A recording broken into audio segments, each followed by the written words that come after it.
श्री स्वामी समर्थ. कसे आहात सर्वजण? चांगले असाल. स्वामींच्या कृपेने सर्वांना आनंदी जीवन मिळावे ही स्वामींच्या चरणी प्रार्थना. तर स्वागत आहे तुमचं माझ्या यूट्यूब चॅनलमध्ये, ज्याचं नाव आहे श्री स्वामी समर्थ स्वाती मुठे. आणि आजची ब्लॉगची सुरुवात साईबाबांच्या कृपेने करूया. आणि हे होळीच्या दिवशीचा व्हिडिओ आहे, जो थोडासा शूट केला होता, ते तुमच्याशी शेअर करू राहिले. तर सकाळी पहाटेपासूनचा व्हिडिओ थोडा शेअर केला आहे तुमच्याशी. तर होळीचा दिवस कसा गेला आणि कशी स्वयंपाकाची सुरुवात केली ती तुमच्याशी शेअर करते. तर आपण पाहूया आज पुरणपोळीचा स्वयंपाक. अशी पुरणपोळी जर केली तर नवीन मुलींसाठी ही खूप छान रेसिपी राहणार आहे. कारण नवीन ज्या लग्न झालेल्या मुली असतात त्यांना खूप प्रॉब्लेम येतो, पुरणपोळी फुटते किंवा काही प्रॉब्लेम येतो, म्हणजे पुरणपोळी व्यवस्थित होत नाही. तर डाळ शिजवून घेतली होती कुकरलाच. मी कुकरलाच टाकत असते कारण थोडंसंच लागतं. तर 2 शिट्ट्या दिल्या होत्या मी. हरभऱ्याची डाळ थोडीशी शिजवून घेतली. त्यानंतर मग त्यामध्ये गूळ ॲड केला. अर्धा किलो डाळ घेतली आहे, तर त्याच्यामध्ये मी पावशेरपेक्षाही थोडासा गूळ ॲड केला आहे. कारण एक ट्रिक सांगणार आहे तुम्हाला. त्या पद्धतीने तुम्ही पुरणाची जर पोळी केली तर ती खूपच सुंदर आणि टेस्टी लागणार आहे. तर ती अशी, तर पुरणपोळीमध्ये कधी पण सगळा गूळ टाकायचा नाही, तर थोडासा गूळ आणि थोडीशी साखर ॲड करायची. त्यामुळे आपली पुरणपोळी ही छान होते, टेस्टला पण छान लागते आणि मस्त होते. तर मी त्यामध्ये साखर ॲड केली आहे. साखरेनंतर मी त्यामध्ये ॲड केलं आहे मस्त असं गावरान तूप. तर गावरान तूप टाकल्यानंतर सुद्धा पोळीची चव खूप छान लागते. एकदा अशी रेसिपी तयार करून बघा. तर नक्की ट्राय करून पहा गावरान तूप आणि साखर टाकून. आणि त्यानंतर आपलं हे पुरण तयार झालं व्यवस्थित. तर तयार कसं झालं हे पाहण्यासाठी त्यामध्ये मी हे जे उलातनं आहे ते ठेवून पाहायचं. ते ताट राहिलं तर समजायचं आपलं पुरण रेडी आहे पोळ्यासाठी.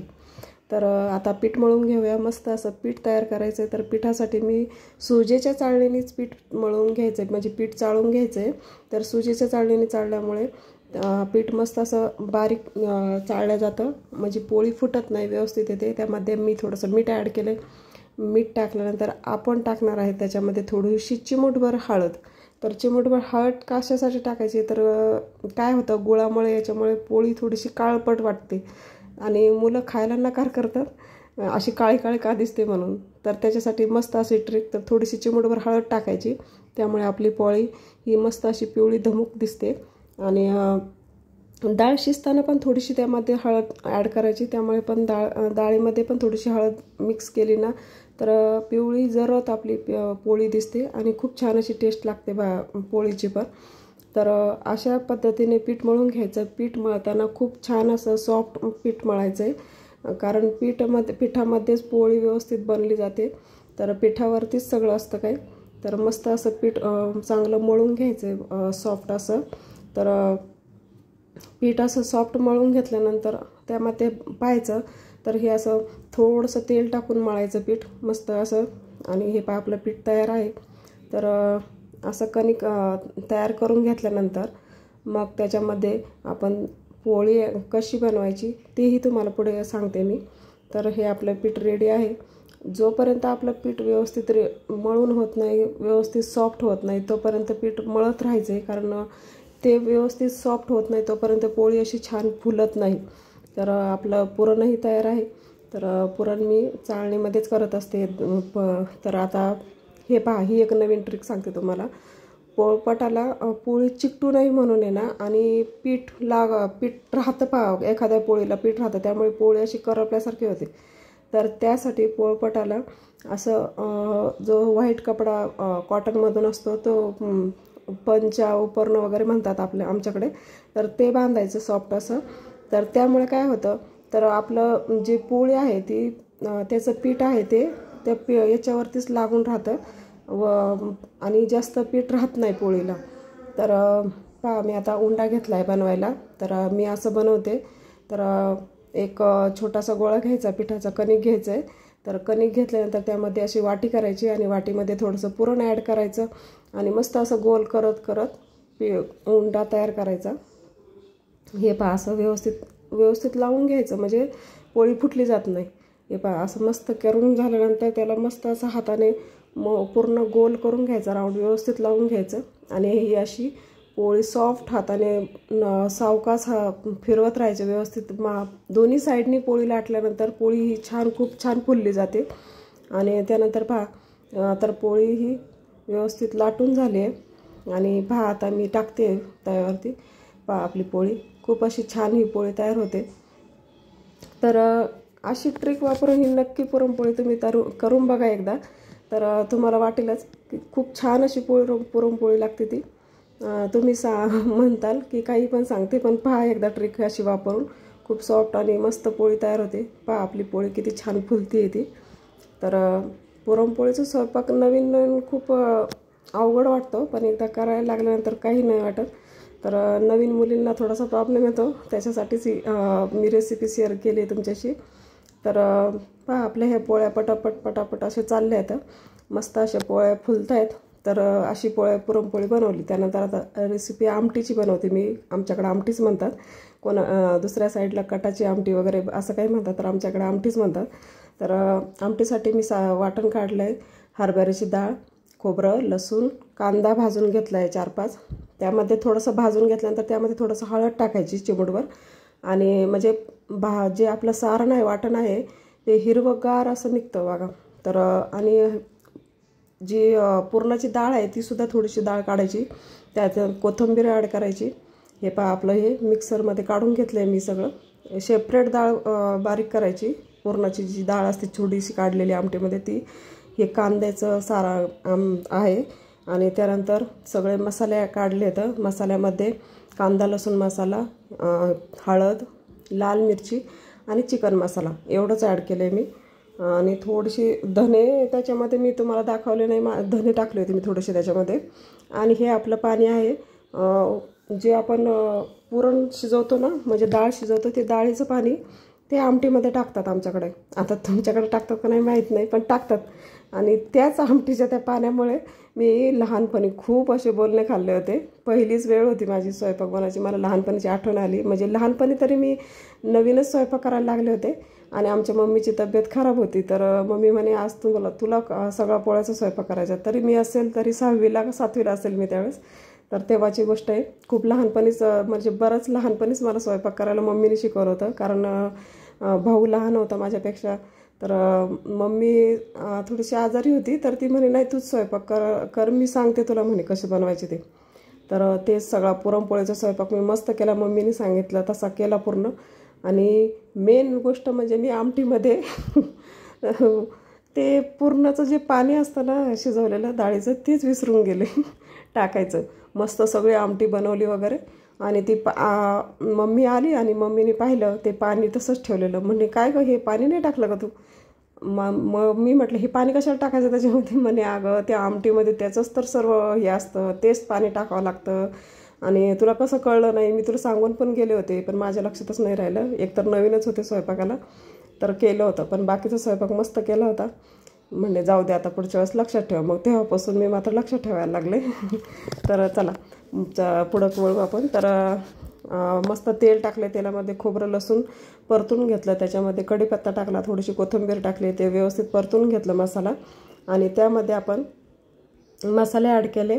तर मसाले वगैरे व्यवस्थित परतून घेतल्यानंतर आपण त्यामध्ये टाकणार आहे कांदा वगैरे जो भाजलेला आपण मिक्सरमध्ये काढून घेतला होता तो मस्त परतून घ्यायचा.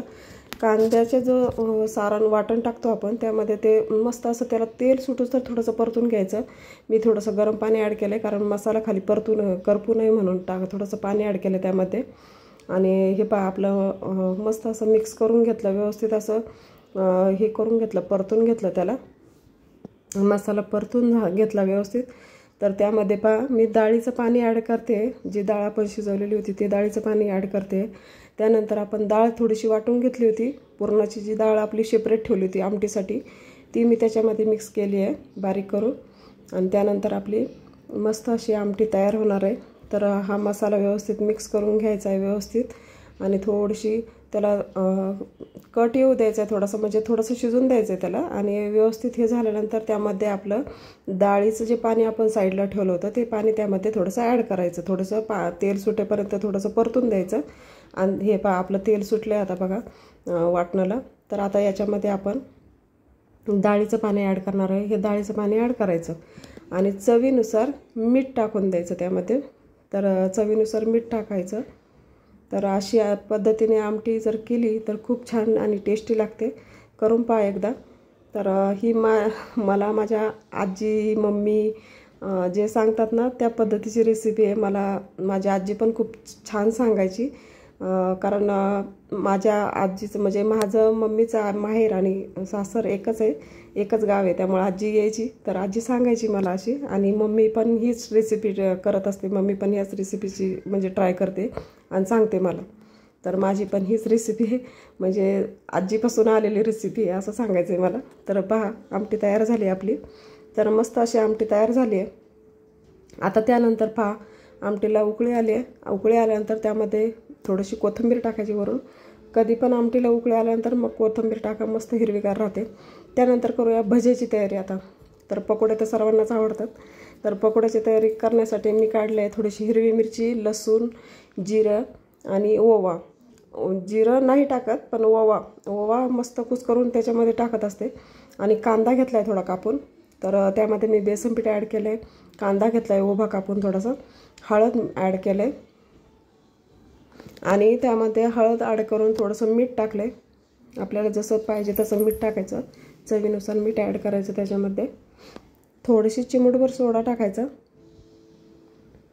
आणि आपले पकोडे नरम होण्यासाठी थोडीशी चिमूटभर, थोडंसं म्हणजे 1 चमचाभर गव्हाचं पीठ ॲड करायचं आहे. खूप छान असे पकोडे होतात, नरम होतात आणि मस्त होतात. आणि त्यानंतर ॲड करायचं आहे ओवा. तो हातावर व्यवस्थित कुस्करून घ्यायचा आणि नंतर त्यामध्ये ॲड करायचा, म्हणजे त्याची छान टेस्ट लागते. आणि त्यानंतर थोडीशी कोथिंबीर, जे आपण मसाला बारीक केला होता त्यामध्ये हिरवी मिरची, लसूण आणि कोथिंबीर हे त्यामध्ये मिक्स करायचं. आणि हे असं सारण थोडंसं तयार करून मिश्रण 15-20 मिनटं ठेवून द्यायचं बाजूला. तोपर्यंत आपण तयार करूया पापड वगैरे आणि कुरडई. हे आपण तळून घेऊया तोपर्यंत. आता सण आला का सगळं तेलकट हे सगळं चालूच असतं, सर्व ॲड करावं लागतं त्यामध्ये. हा स्वयंपाक चालतो आणि त्यानंतर सणाचं दुसरा काम देवपूजा वगैरे ते पण करावं लागतं. त्याच्यामध्ये सर्वच असतं. तर सकाळपासून चालूच होतं. त्यानंतर स्वयंपाकाची सगळी तयारी चालू होती. तर पहा किती छान अशा कुरड्या फुलत आहेत. ह्या घरी केलेल्या कुरड्या आहेत, खूप छान लागते, टेस्टी लागते.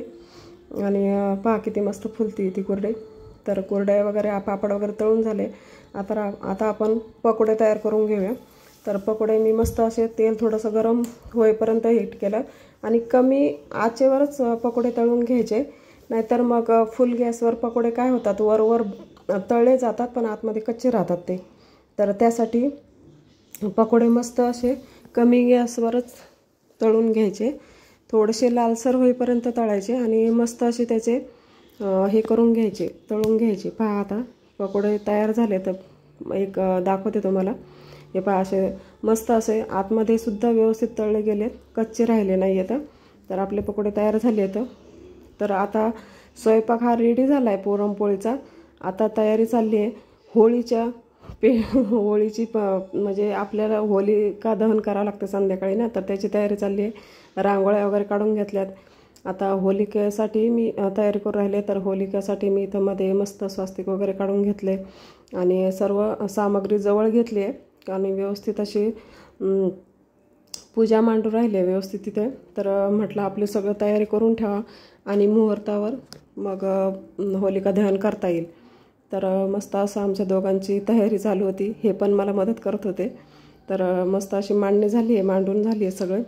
आतमध्ये जाऊन देवपूजा वगैरे करून आले आणि त्यानंतर तोपर्यंत इथं मग आल्यानंतर इथं घरामध्ये आरती वगैरे केली, बाहेरची पण आरती वगैरे केली.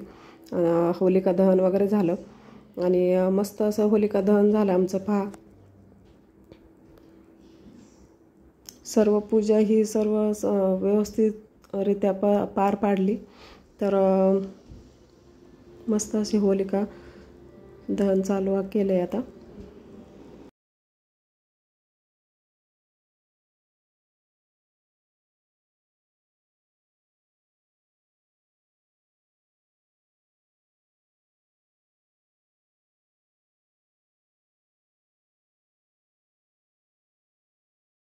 दारामध्ये मस्त अशी रांगोळी काढली होती.